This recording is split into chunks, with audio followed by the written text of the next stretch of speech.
Question number next देखेंगे अपनी 20 year series में। मेरा नाम किशन शाह है और मेरे चैनल पर आपका स्वागत है। अब तक हम 25 क्वेश्चन कर चुके हैं पिछले 20 साल में आए हुए 3 मार्क्स से और 5 मार्क्स से, बहुत अच्छे। उसी में नेक्स्ट क्वेश्चन देखते हैं, ठीक है। तो क्या कह रहा है, how many terms of the AP, ये एपी है, must be taken so that their sum is 180। Explain the double answer. मतलब हमसे क्या पूछ रहा है कि इस एपी में हम कितने ऐसे टर्म लें कि उनका सम कितना हो जाए 180। मतलब नंबर ऑफ टर्म्स पूछ रहा है, मतलब n। तो हम सबसे पहले लिख लेते हैं number of terms. Number of terms मतलब n equal to question mark. क्या क्या दिया हुआ है, a दिया हुआ है, a कितना है, a इक्वल टू 45, ठीक है। sn दिया हुआ है, sn कितना दिया हुआ है, sn इक्वल टू 180। और हमें d निकालना है, d इक्वल टू कैसे निकालते हैं, a2 minus a1 equal to a3 minus e2।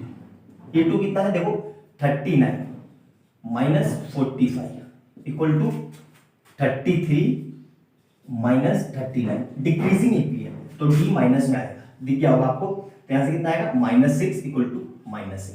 ये हमारा a पता चल गया, d पता चल गया, sn पता चल गया। अब हमसे पूछ रहा है एक्सप्लेन द डबल आंसर। देखो डबल आंसर क्यों आएंगे, ध्यान देखना। इक्वेशन देखो क्या होती है हमारी, sn equal to n by 2 2a plus n minus 1 into d. यहां तक ये समझ में आया, क्लियर है, मेरे ख्याल से कोई दिक्कत नहीं होगी। देखो अब यहाँ पे वैल्यू पुट करो, sn कितना है 180, n हमें पता नहीं निकालना है, तो n बाई 2 तो ऐसे ही रहा। 2 इंटू a कितना है, a है हमारा 45 प्लस n माइनस 1 और d कितना है, d है -6, ठीक है। अब ध्यान से देखो 180 ऐसे ही रहा, n बाई 2 ऐसे ही रहा, इंटू इस पूरे में से मैं 2 कॉमन ले लेता हूं। देखो ध्यान से, तो 2 मैंने बाहर निकाल दिया, तो ध्यान से देखना, तो यहां पे कितना बचेगा, ये 2 तो बाहर आ गया, तो यहां पे बचेगा 45 प्लस n माइनस 1 और 6 में से 2 बाहर आ गया तो -3, क्योंकि 3 2 या 6। क्यों किया मैंने ऐसा, इस 2 से ये 2 कट गया, तो 180 इक्वल टू n और यहां कितना बचा 45। अब इस -3 को अंदर भेज दो, तो यहां कितना हो जाएगा -3n और माइनस माइनस प्लस का 3। क्लियर है यहां तक। अब इसको फिर से देखो तो कितना आ रहा है 180 इक्वल टू n और यहां से कितना आएगा देखो 43 और ये तो 48 और माइनस का 3n। क्लियर है यहां तक। अब देखो इसने बोला था डबल आंसर, डबल आंसर अभी आपको पता चल जाएगा क्यों आ रहा है। देखो ध्यान से देखना, और 180 ऐसे रहा,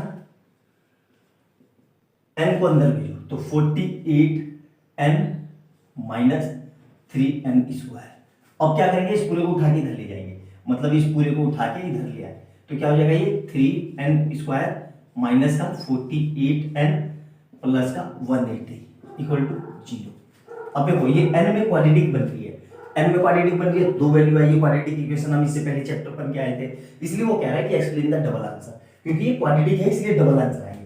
पहले इसको देखो फैक्टर करना है, तो फैक्टर करने से पहले ये देखो सिंपलेस्ट फॉर्म में क्या कॉमन आ रहा है, 3 कॉमन आ रहा है, तो 3 ऐसे ही रहा, n square minus 16n plus का 60 इक्वल टू 0, ठीक है।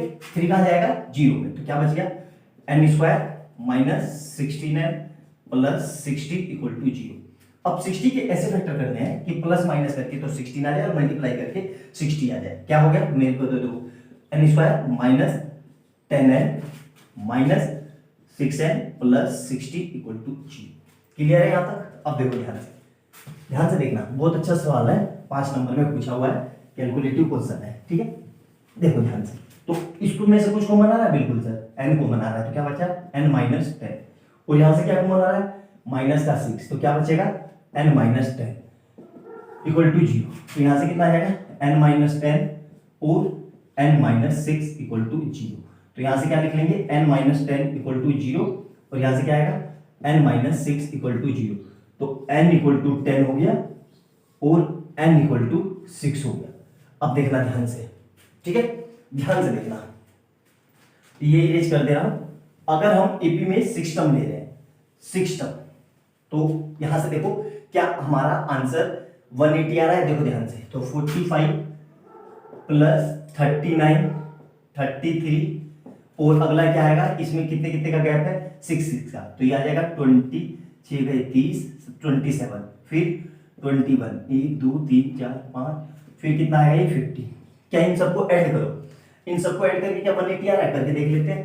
देखो ये दोनों मिले तो कितने हुए 60, ये दोनों मिले कितने हुए 60, और ये दोनों मिले कितने हुए 60, बिल्कुल सही। तो हमारा आंसर आ गया 180। लेकिन क्या n = 10 लेने पे आंसर 60 आएगा, करके देख लेते हैं इसी के आगे। तो देखो अब ये 15 आ गया, देखो ना ध्यान से, तो 15 के बाद नेक्स्ट क्या आएगा हमारा, और 9 के बाद 3, और फिर 3 के बाद -3, फिर -9, तो 1 2 3 4 5 6 7 8 9 10। देखो इसको इसमें भी करने पे वही आंसर आ रहा है 10। देखो ये 9 से ये 9 कट गया, इस 3 से ये 3 कट गया, ऐड करो, तो इसीलिए हमारे दोनों आंसर सही है। ये चेक करने का तरीका था। और ये दो आंसर क्यों आए मैं बता चुका हूं, क्योंकि ये क्वाड्रेटिक इक्वेशन है, इसलिए इसके दो आंसर आए हैं। तो हमें रीजन ये लिखना है, because both the value of n are true, because the given equation is in a quadratic equation, and we know that in any quadratic equation there is two roots या two poles या two zeros are possible. So here possible value of n equal to 2 और both are satisfying, मतलब n equal to 10 is also satisfying the given equation and n equal to 6 also satisfies the given equation.